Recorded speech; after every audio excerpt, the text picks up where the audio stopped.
Hello everyone. आज के video में हम एनटीएससी के बारे में डिटेल से जानेंगे कि एनटीएससी आखिर होता क्या है, इसका फुल फॉर्म क्या है और किस तरीके से यहाँ पे हम इसकी प्रिपरेशन करेंगे। ठीक है, ये पूरी तरीके से मैं इसके डिटेल जानकारी आपको दूंगा। तो एनटीएससी का एक्चुअली जो फुल फॉर्म होता है बच्चों, तो नेशनल टैलेंट सर्च एग्जामिनेशन है ना। इसकी कंडक्टिंग बॉडी जो है वो एनसीईआरटी है, यानी कि एनसीईआरटी इस एनटीएससी एग्ज़ाम को कंडक्ट करवाती है स्टेज 2 पे। ठीक है, जो फाइनली वो कंडक्शन जो होता है वो एनसीईआरटी के द्वारा होता है। ठीक है, अब हम आगे बात करते हैं। तो इंट्रोडक्शन पार्ट में सबसे पहले हम हिस्ट्री को जानते हैं, क्योंकि किसी भी कॉम्पिटिटिव एग्ज़ाम की जब हम प्रिपरेशन करते हैं तो हमें उसकी हिस्ट्री को थोड़ी सी समझनी ज़रूरी होती है कि आखिर किस तरीके से ये स्टार्ट हुआ था। तो सबसे पहले हम बात करते हैं कि एनसीईआरटी का जो स्टेब्लिशमेंट जो हुआ था वो 1961 में सबसे पहली बार हुआ था, और इसके बाद 2 साल बाद ही इन्होंने एनटीएससी को स्टार्ट करा था। उस समय जो एनटीएससी का नाम हुआ करता था वो national science talent search scheme, यानी कि NSTSS बोला करते थे उस टाइम। और उस समय सिर्फ और सिर्फ 11th के बच्चों के लिए ये हुआ करता था, और उस समय 10 ही स्कॉलर फर्स्ट टाइम में दिए गए थे। इसको ऑल इंडिया इन्होंने बढ़ाने की कोशिश करी, और बढ़ाने के साथ में यूनियन टेरिटरीज और सारे स्टेट में करने के बाद ये 350 स्कॉलर 350 स्कॉलर 1 साल बाद ही ये इन्होंने दे दिया। तो यहाँ पे 350 स्कॉलर्स हो गए, अभी भी 11th क्लास के लिए है। लेकिन एक बड़ा डिसीजन हुआ कि 1985 में इन्होंने क्या करा कि क्लास 10th के लिए ये पूरी तरीके से ये एग्ज़ाम हो गया। फिर थोड़ी दिन बाद क्या हुआ है कि कुछ दिनों बाद यहाँ पे फिर से देखा गया कि 2008 में ये जो कॉम्पिटिटिव एग्ज़ाम है वो 8th क्लास के लिए मेनली हो गया है। ठीक है, अब 2008 के बाद यहाँ पे 8th क्लास के लिए कर दिया गया। 2011 में एक चेंज किया गया, बहुत बड़ा चेंज था ये, कि यहाँ पे सब्जेक्टिव पैटर्न के क्वेश्चन आया करते थे। ठीक है, सब्जेक्टिव पैटर्न आया करता था। पूरी तरीके से यहाँ पे एनटीएससी ने ऑब्जेक्टिव पैटर्न कर दिया था, और अभी भी जो हम जो फॉलो करते हैं वो ऑब्जेक्टिव पैटर्न ही फॉलो करते हैं पूरी तरीके से। अब देखेंगे कि 4 साल के गैप के बाद, यानी कि 2008 में 8th क्लास के लिए हो गया था। अब 4 साल बाद यानी कि 2012 में ये पूरी तरीके से 10th क्लास के लिए हो जाता है दोस्तों। अब ये हम अपडेटेड फॉर्म में पहुंच चुके हैं कि क्लास 10th के लिए ही एनटीएससी होता है। तो हम इन शॉर्ट अगर डिस्कशन करें तो मैं बता दूं आपको कि सबसे पहले ये एग्ज़ाम जब स्टार्ट हुआ था तो 11th क्लास के लिए स्टार्ट हुआ था। 11th के बाद इसने कर दिया 10th के लिए, फिर 10th के बाद इसने कर दिया 8th के लिए, और 8th के बाद फिर से फाइनली 10th में आया, और 10th में हम स्टिक हो गए हैं अब तक। अभी 10th में ही ये एग्ज़ाम हो रही है दोस्तों। तो पहले जो एग्ज़ाम सिलेबस हुआ करता था वो मैट, सैट और एलसीटी होता था। तो एलसीटी उस समय भी कोई रोल प्ले नहीं करता था। एक्चुअली थोड़ा सा इसका मीनिंग था क्या कि सैट और जो फाइनल रिजल्ट जो आता था वो सैट और मैट को जुड़ करके ही आता था। ठीक है, तो सैट और मैट को जुड़ के आता था, लेकिन एलसीटी का वहाँ पे रोल बस इतना था कि आपको मिनिमम 40% उसमें लाना ही है, तभी वो आपका रिजल्ट दिखाएंगे, अदरवाइज वो आपके रिजल्ट को नहीं दिखाएंगे। यानी कि ये जस्ट क्वालिफाइंग था, कोई ऐड नहीं होता था मार्क्स उसका। रिजल्ट जो आपका आता था वो सैट और मैट को ही मिला करके आता था। ठीक है, लेकिन एलसीटी जस्ट आपका क्वालिफाइंग था। तो अब वो एलसीटी हट गया है, न्यू सिलेबस के अकॉर्डिंग वो एलसीटी को हटा दिया गया है। अब एनटीएससी के हम स्टेजेस जान लेते हैं कि कितने स्टेजेस में ये आखिर ये एग्ज़ाम कंडक्ट होता है। तो यहाँ पे 2 स्टेज में होता है दोस्तों। तो 2 स्टेज वो कौन कौन से हैं? तो स्टेज 1 की अगर हम बात करें तो स्टेज 1 जो होता है वो स्टेट लेवल के बॉडी कंडक्ट करती है। तो स्टेट लेवल के लोग ही यहाँ पे कंडक्ट करते हैं इस एग्ज़ाम को, एनटीएससी स्टेज 1। ये जनरली जो एग्ज़ाम है वो फर्स्ट वीक ऑफ संडे जो होता है उसी में नवंबर में ये हो जाता है। यानी कि अगर 2020 की बात करेंगे तो यहाँ पे अगेन नवंबर में फर्स्ट वीक में होगा।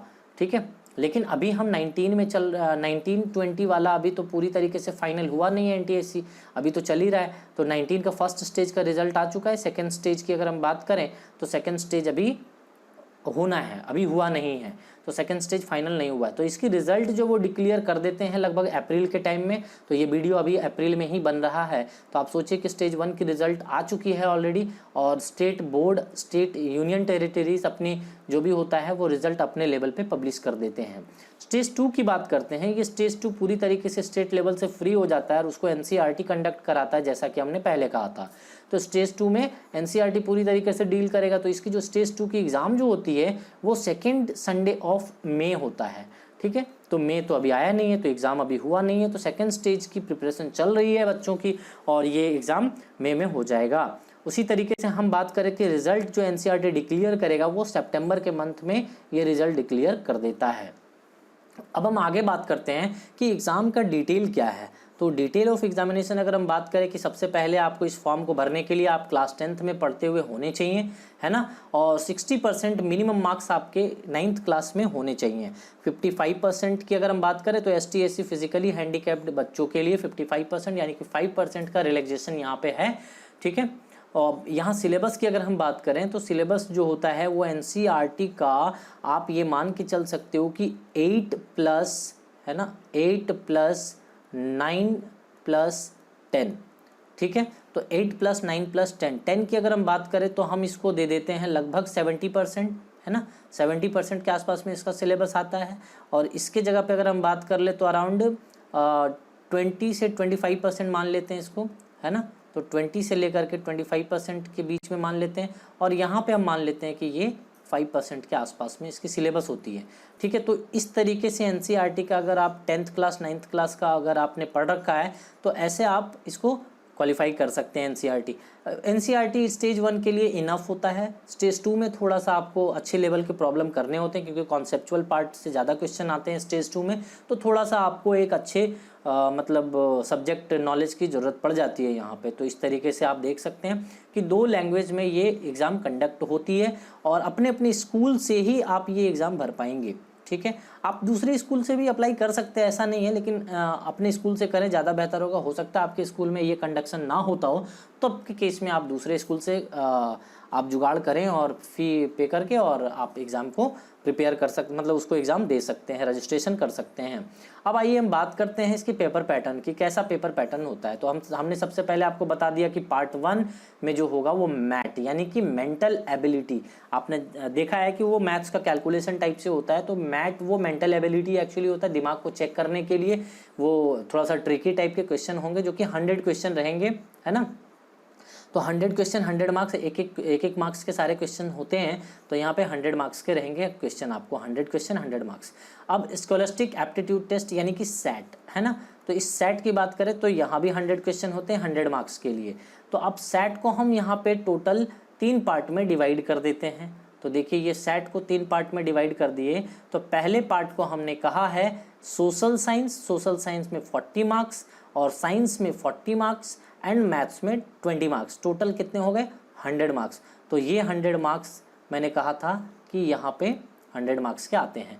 अब मैं बात करता हूँ, थोड़ा सा डिवाइड कर देता हूँ साइंस को, क्योंकि साइंस के अंदर तो यहाँ पे क्या क्या आता है, फिजिक्स आता है, केमिस्ट्री आता है, बायो आता है। तो हम बात करें तो फिजिक्स में यहाँ पे 13 मान लेते हैं, इसमें 13 मान लेते हैं और 13 मान लेते हैं इसमें। तो इसको कभी कभी क्या करते हैं ना, बायोलॉजी में कभी एक्चुअली बायो में क्या करते हैं यहाँ पे कि बायो में 14 मार्क्स यहाँ पे दे देते हैं ये लोग। हाँ, तो यहाँ पे बायो में क्या करते हैं कि 14 मार्क्स यहाँ पे दे देते हैं। तो ये मैं 14 मार्क्स की यहाँ पे ऐड कर दिया। तो यहाँ पे किसी भी तरह के नेगेटिव मार्किंग नहीं होता है इस एग्ज़ाम में। अब आप देखिए कि इस एग्ज़ाम में टोटल 8 से 10 लाख बच्चे बैठते हैं, और 8 से 10 लाख बच्चे अगर बैठते हैं तो सोचिए कितना अच्छा कॉम्पिटिटिव इन्वायरमेंट यहाँ पे आपको देखने को मिलेगा। और सोचिए अगर इससे अगर जीत करके आप आगे निकलते हो तो 10th क्लास में ही कैसा बूस्टर आपको मिलेगा आगे बढ़ने के लिए, बहुत ही भयानक वाला, मतलब मज़ा ही आ जाता है दोस्तों।